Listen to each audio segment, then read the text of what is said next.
मैं फिर वही सवाल पूछ रहा हूँ, बार बार होता है, क्योंकि उत्तराखंड जो है, हरिद्वार है, अपने केदारनाथ है, सब कुछ वहां पर है, सब लोग वहां जाना चाहते हैं, कि कुंभ की वजह से सब जगह डर गए लोग कि वहां जाना बंद कर देंगे। मेरे को लगता नहीं कि कई बार कोशिश की जाती है कि पहले कई अखबारों में मैंने पढ़ा कि पहले जो मुख्यमंत्री आपसे पहले से उनको हटाया इसलिए गया कि वो चाहते नहीं थे कि इतने भव्य स्केल पर कुंभ हो जिससे बदनामी होगी।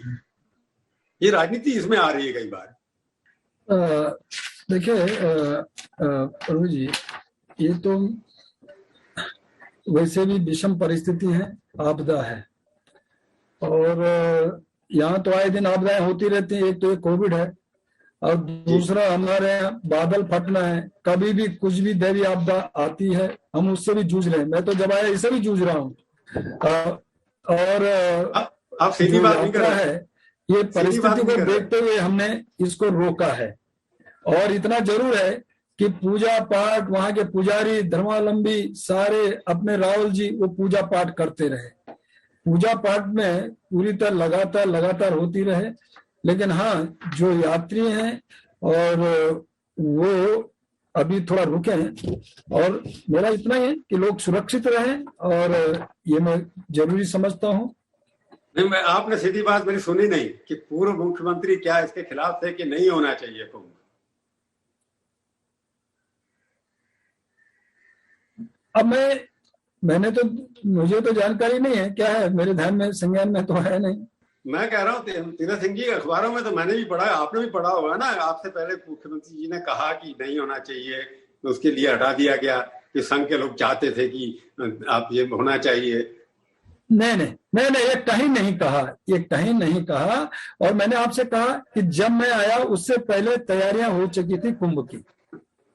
एक बताइए, आप आए जब से देखा मैंने काफी मुसीबतों का सामना करना पड़ा आपको। ये तो कोविड बढ़ गया, फिर उसके बाद आपदा पहाड़ में टूटने लग गए, लाइटिंग नहीं होने लग गई। तो एक जो पहले भी आपदा आई थी कुछ साल पहले, उसका अभी तक मैंने सुना पूरा डेवलपमेंट नहीं हुआ है, उसमें भी काफी कमियां रह गई हैं, क्योंकि आपका स्टेट डिपेंड करता है टूरिज्म के ऊपर। सारे टूरिस्ट आते हैं, एक रिलीजियस टूरिस्ट आता है, दूसरा वैसे पहाड़ों के लिए आता है। उसकी वजह से वो जो पहली वाली आपदा से निपटे नहीं है, दूसरी आपदा आपके ऊपर आ रही।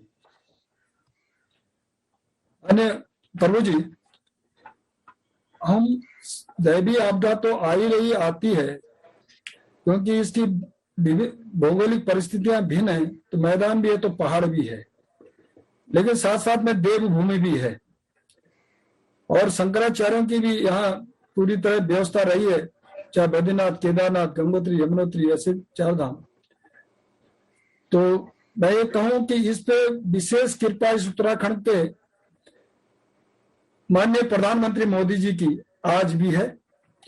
और ये जरूर है, आपने जो कहा कि पर्यटन और तीर्थाटन, यही हमारा मेन जो कहूंगा कि अर्निंग का भी और पूरी तरह यहाँ के रोजगार से भी जुड़ा हुआ हो, और धार्मिकता से भी लेकर के, तो तीर्थाटन पर्यटन दोनों। केदारनाथ जी का हो रहा है पुनः निर्माण, जो अभी चल रहा है, माननीय प्रधानमंत्री जी का ड्रीम प्रोजेक्ट है मोदी जी का।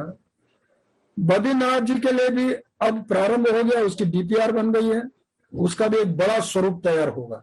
और मैं इसके लिए माननीय प्रधानमंत्री जी को धन्यवाद देना चाहूंगा, हृदय से आभार प्रकट करना चाहूंगा कि आज यहाँ की सड़कें भी, मैं यदि कहूँ 4 धाम जो सड़क योजना उन्होंने बनाई है, चारों धामों को जोड़ने के लिए, मैदान और पहाड़ लगता नहीं सड़कों की दृष्टि से। ऐसे जहां 4 घंटे व्हीकल को जाने में लगता था, आज वहां 3 घंटा, कहीं 2.5 घंटा ऐसा लगता है।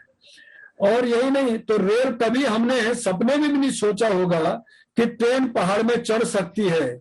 मैं कहता हूं कई बार कि आजाद भारत में पहली बार पहाड़ में यदि ट्रेन चढ़ी है तो हमारे उत्तराखंड में चढ़ी है।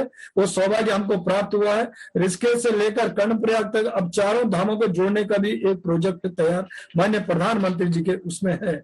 और मैंने कहा, और 24 तक ये योजना बन जाएगी। तेजी से काम हो रहा ट्रेन का, और जिससे पूरा देश और दुनिया का पर्यटक उसका लाभ लेगा। और ऑल ओवर द रोड माननीय गडकरी जी द्वारा रोडों का भी विस्तारीकरण, ये पूरा तेजी से चला। 4 धाम का नाम लिया, 4 धाम से भी सुपर स्प्रेडर हो सकता था यात्रा से, उसको कोर्ट के कहने के बाद आपने उसको बंद किया। आप उसको भी रोकने में नहीं इंटरेस्टेड कि चलो धर्म यात्रा एक और निकलनी चाहिए, उसको भी आपने कोर्ट की जब धमकी पड़ी तब आपने बंद किया उसको। नहीं, ये मैंने पहले ही जब देखा कि कोविड तेजी से बढ़ रहा है और हमारे जो प्रवासी लोग हैं, नेपाल में भी इसकी थोड़ा सा वो हो रही है, कुल मिला मैंने पहले कहा कि पूजा पाठी होती रहे, राहुल जी वहाँ के पुजारी, वहाँ के जो भी पूजा पाठी वेद व्यासी हैं, वो पूजा पाठ चलता रहे, लेकिन बाहर से अभी यात्री न आए,